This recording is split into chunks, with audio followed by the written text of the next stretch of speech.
Last time on Locked On Mizzou, I revealed my preferences for Missouri's future permanent football opponents. Well, coming up, I'm going to give you the rest of the Locked On SEC, the network of hosts. I'm going to give you their preferences as well, give you some insight, I think, on where this could be going for sure. Coming up right now on Locked On Mizzou.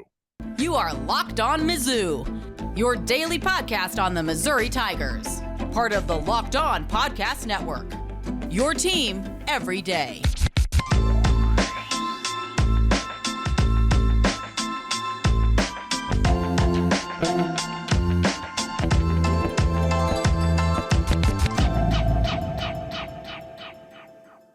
Hey, all you true sons and daughters, I'm John Miller, and thanks for joining me once again here on Locked On Mizzou, and welcome to all of you newbies as well. Again, I'm John Miller, a longtime Mizzou season ticket holder, decades long in football and basketball, Missouri journalism guy, Missourian sports columnist, worked for the Tribune for a little while. I've basically done it all, and now the last 3 years, I've been lucky enough to be employed here by the Locked On Podcast Network. So you know what?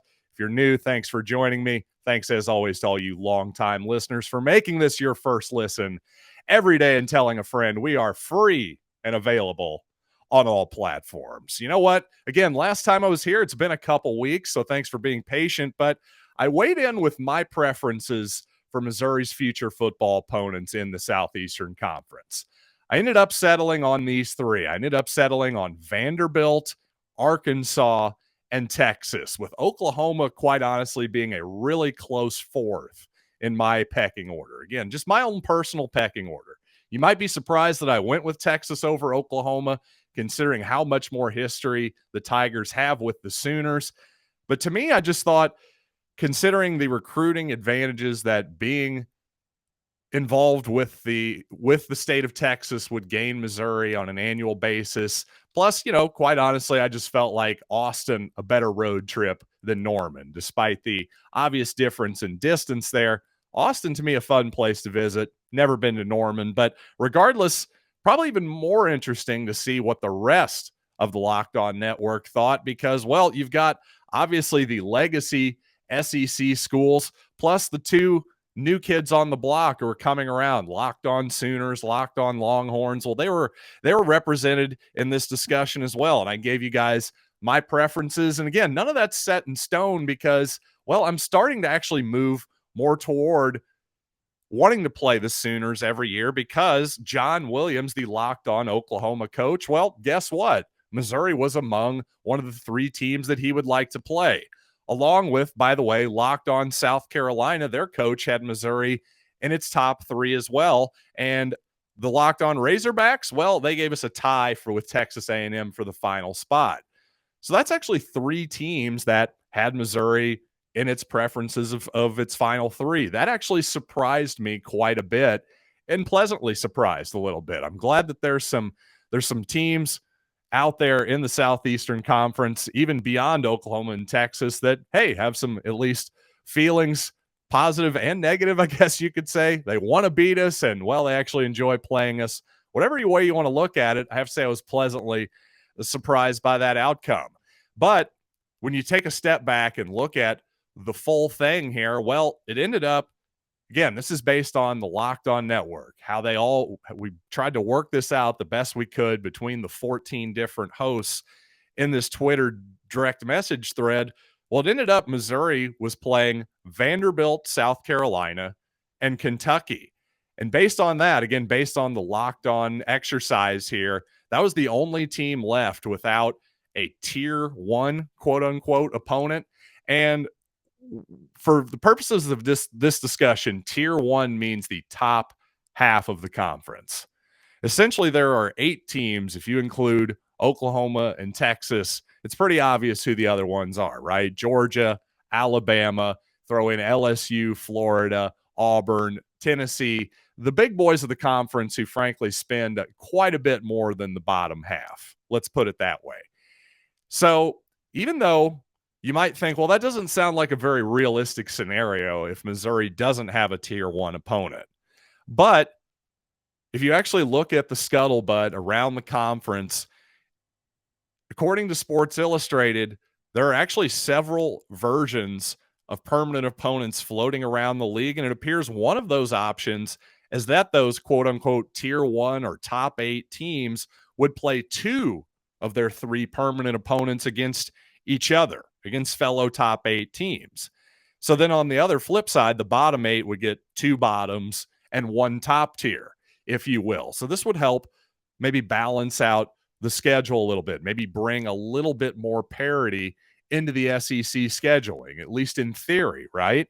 Sort of like the NFL does this to some extent, right? A lot of times the teams with the best records end up playing other teams that had really good records from the previous year, and vice versa. Sort of helps give the teams at the bottom a little bit more of a chance to rise up a tiny bit. Also, I think this is probably a negotiating tactic as well. Could easily be a compromise to get some of those teams in the bottom tier on board with what's probably going to be a 9-game schedule. And that seems to be right now the biggest sticking point. The SEC meetings are happening right now. First in-person meetings in about 3 years are going to be happening this week. And we're probably going to have some type of resolution on this for scheduling in the future. So it's either going to be, again, with this new 16-team league moving forward, there's got to be a different football schedule. So the biggest things that are being floated around now is 1 permanent opponent and 7 rotating opponents, right? So no divisions. It seemed like divisions are basically going to be a thing of the past at this point because everyone agrees that, okay, we need to see all the opponents more often. It seems like under this scenario, you'd get to see every team. If you played 4 years, you'd get to see everybody twice. Well, the same thing for the other scenario, which is what we've been discussing for the most part on this podcast, what people are calling the pod formats, right? So Missouri and everybody else would have 3 permanent opponents, and then you would have 6 games on top of that would rotate. So the problem is there, obviously, not just the structure, but the amount of games. Do you want to go 8 games or do you want to go 9? My preference would be to go 9. I actually like having the 3 permanent opponents with 1 extra game. I think most college football fans would like to see, most Missouri fans, more to the point, would like to see an extra SEC game versus a game against Abilene Christian or Central Michigan, just for example. So to me, that's all win-win, but it appears right now that the league is really split right about in half. And one SEC athletic director, in fact, leaked to Ollie Buchanan, who's with Sports Illustrated, I believe. He has a Heisman Trophy vote. I know that. So he's definitely a big-time deal as a reporter. Well, he said that the SEC going to pods, the pod system we've been talking about, when Texas and Oklahoma join this league, well, he's saying that's not an option, quote unquote. I'm sorry. I don't believe that.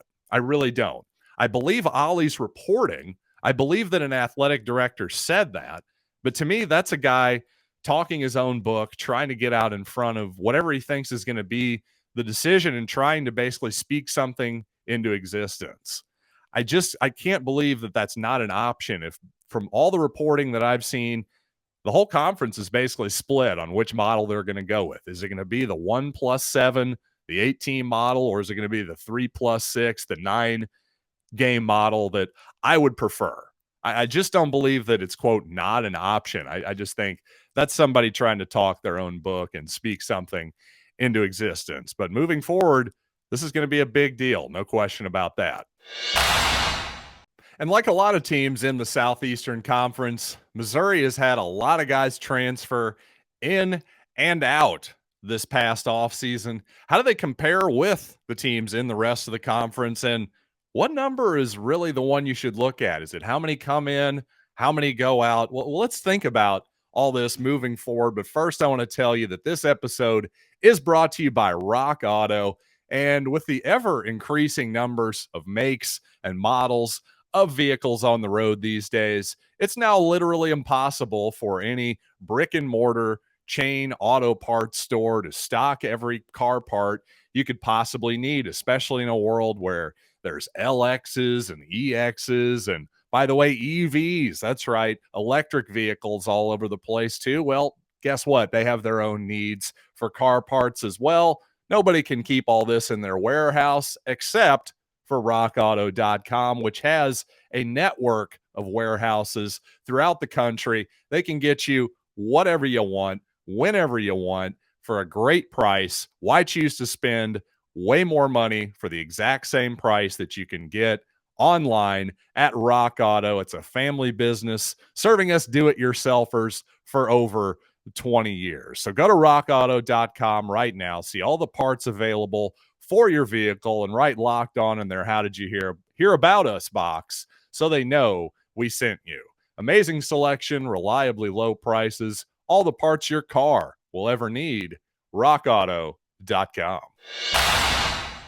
Hey, can I ask you for a quick favor? You see, the Locked On Network has put together a survey so we can learn more about our listeners and what they like about this network, make our favorite podcasts even better. This is your opportunity to tell us all about it. So go to lockedonpodcasts.com/survey right now to get started. It's a quickie, and everyone that completes it can qualify for a chance to win one of 10 $100 Ticketmaster gift cards. So that's what's in it for you. Take our audience survey, go to lockedonpodcasts.com/survey, and thanks for your help. On Twitter, the college football hype account, that's at CFB_hype, had some interesting numbers. Every single team in the Southeastern Conference, how many players in football they had transfer in and out so far. Now, this is from a few days ago, so these aren't going to be exactly perfect numbers, but at the same time, I think it's going to really give us a good idea of context here. So first of all, you look at Missouri, and they've had 11 players transfer in and 17 players transfer out. Now, let's have some context here. Is that a lot? Is that compared to the rest of the conference? Well, compared to Georgia, number one, how many players has Georgia had transfer in? Well, believe it or not, 0. So the defending national champions have yet to get anybody in the transfer portal so far. And yet they've had 12 guys transfer out. So what does that make you think? Are things going wrong in Georgia? No, in fact, that's actually probably a good sign the more you think about it, because, well, what's Georgia doing every single year? They're putting top 3 recruiting classes basically 5 years in a row in the Kirby Smart era. So you're not exactly needing to go into the portal as much as perhaps a team like LSU, who has fallen on some rough times, has in fact gotten 15 players to transfer in. So LSU, obviously a big-time blue blood program, but with Brian Kelly coming in from Notre Dame, that whole transition taking place, and obviously LSU has fallen on some relatively hard times for them the past couple seasons. That actually makes some sense. So they've had 15 in, 16 out. That kind of puts them right about on par with Missouri. So obviously Missouri, even though this is year 3 of the Drinkwitz era, still obviously he's trying to shuffle around his roster a good bit. Now, again, compare that to Auburn, who has 6 in, 22 out. Alabama with 5 in, 22 out. It seems like the more stable programs at this point are bringing in a handful of transfers, but actually pushing out sometimes dozens of them. You see this with Texas A&M too. 2 in, 12 out.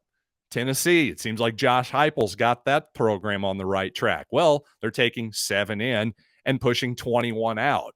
So it just seems like the better off your program is at this amount of time, the more luxury you have to sort of be extremely picky when it comes to taking transfers in, but also you can be pretty liberal when it comes to telling other guys to say, hey, bye-bye, you haven't cracked the 2 deep yet, so you know what? We're going to bring in another 4 or 5-star guy as a freshman, see if we can't develop that kid instead.